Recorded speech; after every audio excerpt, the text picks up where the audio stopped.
Okay, సద్విమర్శ ఖచ్చితంగా చేస్తాం, ప్రజల తరఫున మాట్లాడుతున్నాం కాబట్టి.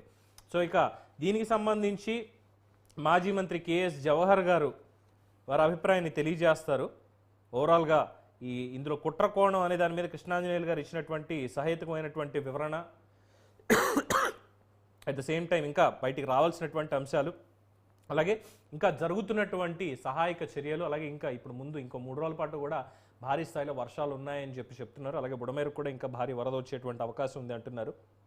ఇంకా ఫుల్ ఫ్లెడ్జ్డ్గా ఇరిగేషన్ డిపార్ట్మెంట్కి సంబంధించినటువంటి ఎక్స్పర్ట్స్ అందరూ కూడా అనేక అభిప్రాయాలు తెలియజేస్తున్నారు. అలాగే ప్రజల్ని పునరావాసానికి సంబంధించి తీసుకువెళ్ళడానికి ప్రభుత్వం ఆల్రెడీ యంత్రాంగాన్ని సిద్ధం చేయడం, వాళ్ళందరూ ముందుకు వస్తూ ఉండడం, ఇవన్నీ కూడా జరుగుతున్నాయి. అలాగే పౌర సరఫరాల శాఖ ద్వారా ఎక్కడెక్కడికి ఏమేమి తీసుకెళ్తున్నారు, జరిగినటువంటి ఆ మిస్కమ్యూనికేషన్ తర్వాత ఎలాంటి సహాయ సహకారాలు అందజేశారనేది అందరికీ తెలిసినటువంటి విషయమే. అలాగే మిగతా వివరాలన్నీ కూడా కేఎస్ జవహర్ గారిని అడిగి తెలుసుకుందాం. నమస్కారం సార్. నమస్కారం అండి. సో అంటే ఇక్కడ ఓవరాల్గా అనేది ఇందులో కుట్రకోణం ఉండకపోవచ్చు ఈ పడవల ప్రమాదానికి సంబంధించి. అలాగే ఇప్పటికీ కూడా అనేక చోట్ల సహాయ సహకారాలు అందలేదు, దాన్ని డైవర్ట్ చేయడానికి అధికార కూటమి పక్షం ఇలా మాట్లాడుతోంది అని చెప్పి కొన్ని ఆరోపణలు, దానికి మీరు చెప్పే సమాధానం? వైసీపీ చేసే ఆరోపణలు కానీ లేదంటే ఇతరులు చేసే ఆరోపణలకు సమాధానం చెప్పేటటువంటి పరిస్థితి ప్రజలు చెప్తారు. ఎందుకంటే వాళ్ళకి అందుతున్నాయా లేదా, వాళ్ళు ఏ విధంగా ఆదుకున్న ప్రభుత్వం. అదేవిధంగా ఇప్పుడు సింగనగర్ కానీ లేకపోతే చిట్టినగర్ కానీ లేకపోతే రాజరాజేశ్వరపేట కానీ ఈ ప్రాంతంలో ప్రజలు ఉన్నారు. ఆ ప్రజలకి ప్రభుత్వం అందించినటువంటి చేయూత వాళ్ళకి ప్రజలందరికీ కూడా తెలుసు.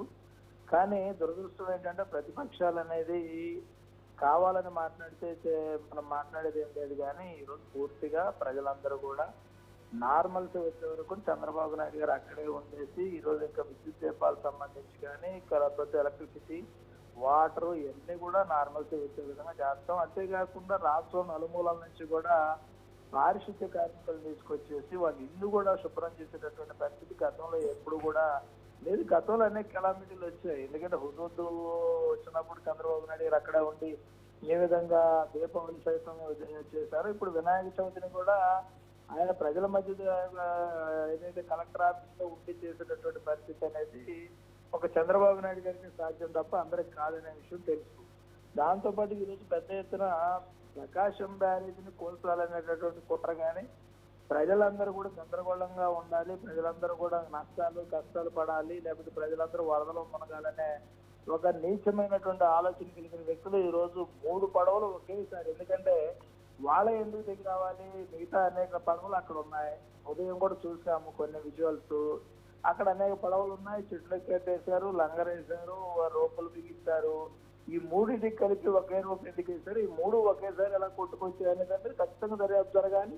దానిలో కుట్రకోణం ఉంటే ఖచ్చితంగా నిందితులను అరెస్ట్ చేయాల్సిందే, దానిలో ఎవరికి అనుమానం అక్కర్లే. కానీ ప్రభుత్వ లక్ష్యం ఏంటంటే అమాయకుల్లో లేకపోతే ప్రతీకారంతోనో లేకపోతే పగతోనో చేసినటువంటి పరిస్థితి చంద్రబాబు నాయుడు గారి దాదాపు 40 సంవత్సరాల రాజకీయ జీవితంలో కానీ ఇప్పుడు 14 సంవత్సరాల పైగా ముఖ్యమంత్రి చేసి ఇప్పుడు ప్రస్తుతం సంవత్సరం దాకా ఏదైతే ఇప్పుడు ఈ టర్మ్ లో కూడా చేస్తున్నటువంటి పరిస్థితుల్లో ఆ విధమైనటువంటి ఆలోచన చంద్రబాబు నాయుడు గారికి లేదనేది ప్రజలందరూ తెలుసు. దాంతో పాటుగా ఆర్మీ సైతం ఆశ్చర్యపోయే విధంగా నిమ్మల రామానాయుడు గారు కానీ దేవి ఉమా గారు కానీ లేదంటే మిగతా వాళ్ళందరూ కూడా అక్కడ అహోరాత్రులు దాన్ని ఏదైతే గండు పూర్తినటువంటి పరిస్థితి చూసిన తర్వాత ప్రజలు ఎవరు కూడా ఆ విధంగా మాట్లాడతారని నేనైతే అనుకోవట్లేదు. కేవలం రాజకీయం కోసం మాట్లాడే వాళ్ళు మాట్లాడతారు, వాళ్ళకి సమాధానం చెప్పాల్సినటువంటి అవసరం కూడా లేదు. ఎందుకంటే మనం వాళ్ళ నోరు పని చేస్తుంది, మన చెయ్యి పని చేస్తుంది.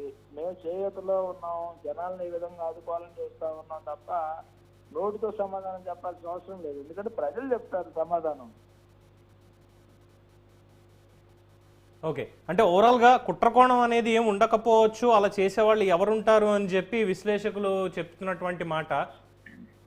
ఇప్పుడు ఉంటే కుట్రకోణం దాగి ఉంటే దాని మీద విచారణ జరుగుతుంది. విచారణ దశలో ఇప్పుడు మనం లేదని చెప్పడానికి వాళ్ళెవరు, ఉందని చెప్పడానికి ఇంకోళ్ళు ఎవరు అనే దానికన్నా వచ్చినటువంటి ఉద్దేశం కానీ జరిగిన సంఘటన కానీ యాదృచ్ఛికం కాదనేది అనుమానాలు రేకెత్తించే విధంగా ఉంది. వీళ్ళెందుకు విశ్లేషకులు కానీ ఎవరైతే ఏమీ లేదనే వాళ్ళు కానీ ఎందుకు తొందరపడుతున్నారు? పోలీసు విచారణ జరుగుతా ఉంది. కుట్రకోణం దాగుంటే ఖచ్చితంగా వెలికొస్తుంది. అదేవిధంగా గూగుల్ కూడా చూస్తా ఉన్నారు. దాంతో పాటుగా ఏదైతే వాళ్ళ ఫోన్లు ఇవన్నీ ఎక్కడెక్కడ పనిచేసాయి, ఎవరెవరు చేసి ఆ 3 పడవలే వచ్చేసి అంత బరువైన పడవలు వచ్చేసి అక్కడ ఎందుకు గుంజుకున్నాయి, ఇవన్నీ కూడా మనం ఆలోచన చేయాలి కదా, అనుమానాలు తావిచ్చేది.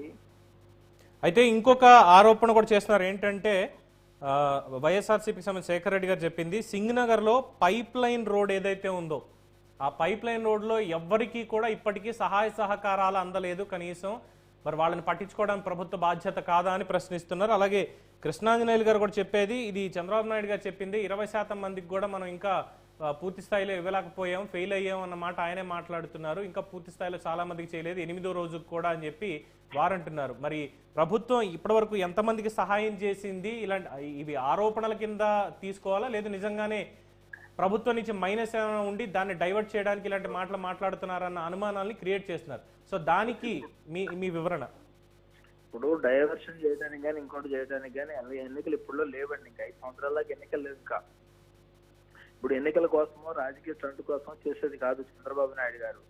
ప్రతి అందరికి కూడా ఆఖరి వరకు అందాలనే దాని మీదే 60 మంది ఎమ్మెల్యేలని, అదేవిధంగా పార్టీ సీనియర్ నాయకుల్ని, అధికారులు, ఐఏఎస్ ఆఫీసర్లు వీళ్ళందరూ ఎందుకు రోడ్డు మీద పెట్టారు, ఎందుకు వెళ్తా ఉన్నారు, ఇవన్నీ కూడా ఎవరికి అందలేదు అనేది ఈరోజు ప్రజలు స్పష్టంగా మాకు అందిందని చెప్తా ఉన్నారు. మంచినీళ్ళు అంతే, అన్నీ అంతే.